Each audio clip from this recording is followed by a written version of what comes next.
Bonjour, bienvenue sur Global Success, cette chaîne que je consacre au coaching académique et à la motivation des élèves et étudiants.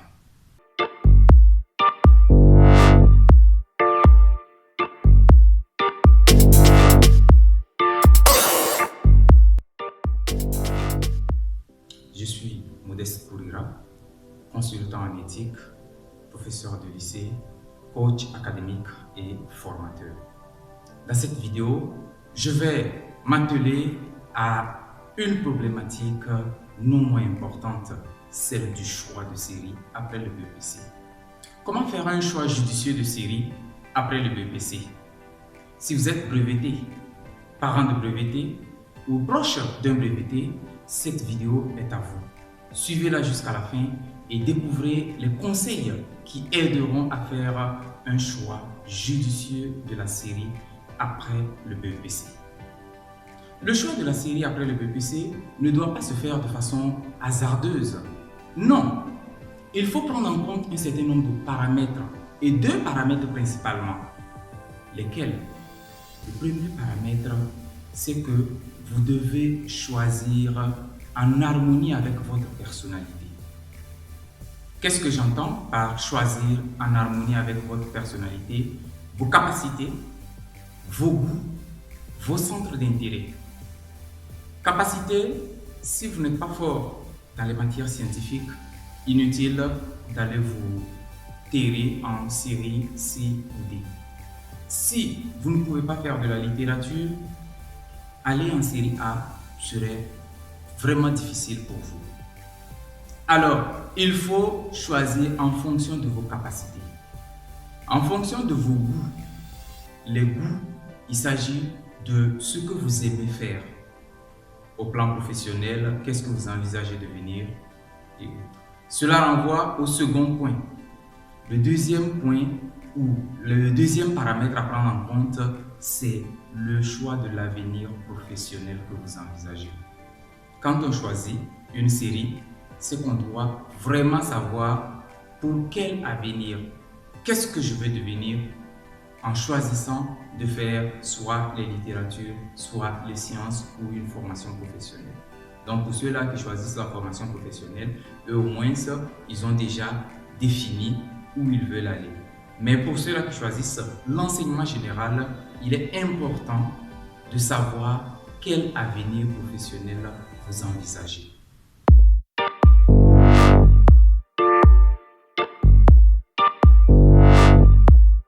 Quelles sont les séries disponibles dans nos établissements et à quelles conditions choisir l'une ou l'autre des séries?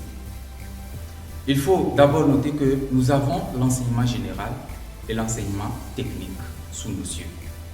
Dans l'enseignement général, nous avons premièrement les séries littéraires A4, A2, A3, mais principalement sous nos yeux, nous avons la série A4. Pour choisir la série A4, il faut être bon dans les matières littéraires, les langues, le français, l'anglais, mais aussi les matières, les leçons, l'histoire, géographie et bien d'autres. Mais le bac A4 débouche sur quel type de formation universitaire et aussi sur quel débouché professionnel? Il faudrait le savoir avant de choisir la série A. Lorsque vous faites un baccalauréat série A4, vous pouvez, après ce bac, faire une formation qui débouche sur les métiers du droit. Les métiers du droit, magistrat, avocat, huissier de justice, greffier, tout ce qui est en lien avec le droit. Lorsque vous faites un bac série A4, vous pouvez également faire une formation qui débouche sur les métiers de la communication. Ces métiers de la communication et du journalisme, il s'agit bien sûr du journalisme, de la communication, de la publicité, tous ces métiers en lien avec la communication et les arts vous sont ouvertes. Vous pouvez faire une formation allant dans ce sens. Vous pouvez également, avec un bac série A, faire une formation qui débouche sur les métiers des langues. Alors, si vous faites une formation en anglais, en allemand, en espagnol.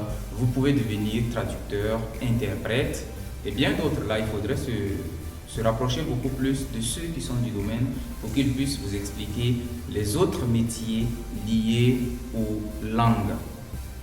Vous pouvez également déboucher sur les métiers des sciences humaines. Ces métiers sont la sociologie, donc vous devenez sociologue au sein d'une entreprise, vous pouvez devenir archiviste, vous pouvez être anthropologue et bien d'autres. Et quelles sont les filières que vous pouvez embrasser après un baccalauréat série A4? Vous pouvez faire les lettres modernes, la linguistique, l'anglais, l'allemand, la sociologie, l'histoire, la philosophie, l'anthropologie et tout ce qui est en lien avec les sciences humaines, les lettres et les arts et aussi la communication. Et sans oublier aussi le droit. Ça, c'est ce qui concerne le baccalauréat série A4.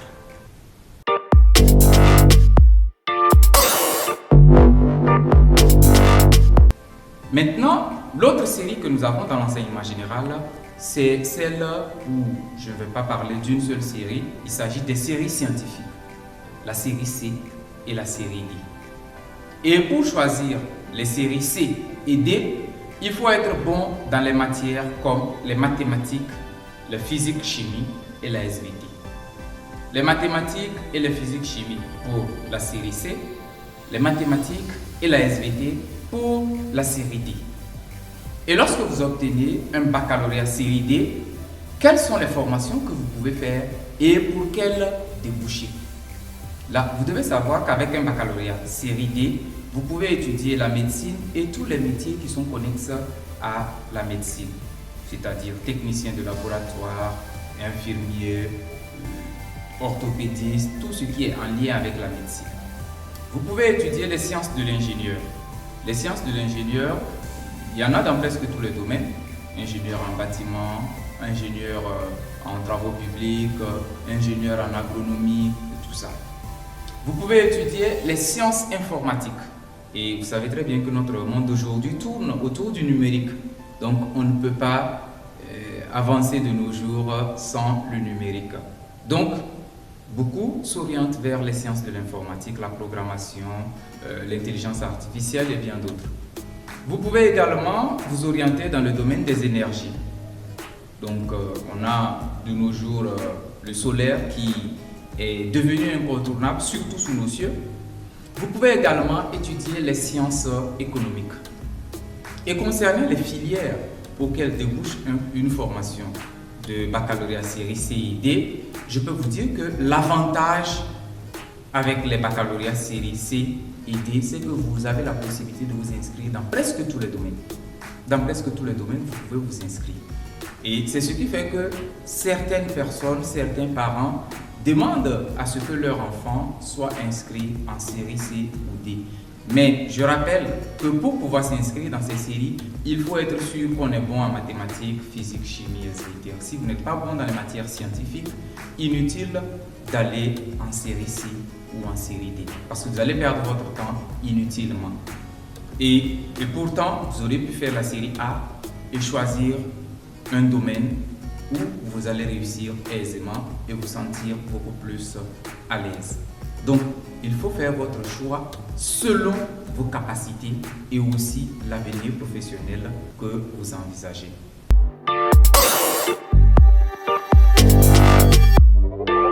Même si ce domaine-là n'est pas très développé sous nos cieux, c'est le plaidoyer que beaucoup d'organisations ont fait pour que l'on développe beaucoup plus les séries d'enseignement technique. Dans l'enseignement technique, nous avons deux types de séries. Les séries économiques, la G1, G2, G3. La G1, c'est quoi? C'est la série de secrétariat bureautique. Pour toute personne qui étudie la G1, elle peut déboucher sur les métiers comme le secrétariat, la bureautique. La série G2, elle, c'est la série comptabilité.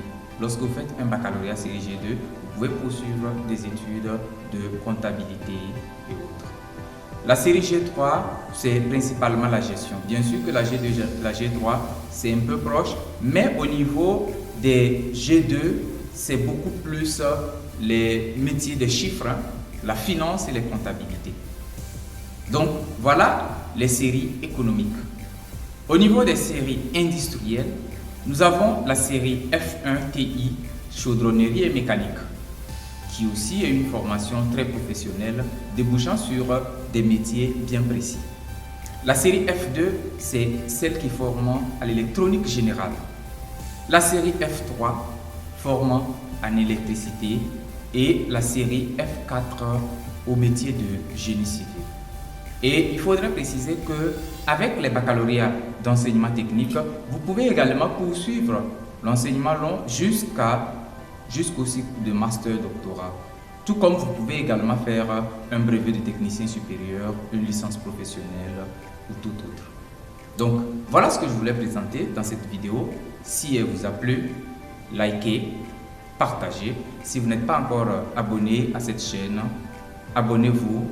Cliquez sur la cloche de notification pour ne pas rater les prochaines vidéos que nous donnons sur cette chaîne. C'était Modeste, votre coach et formateur. Je vous remercie.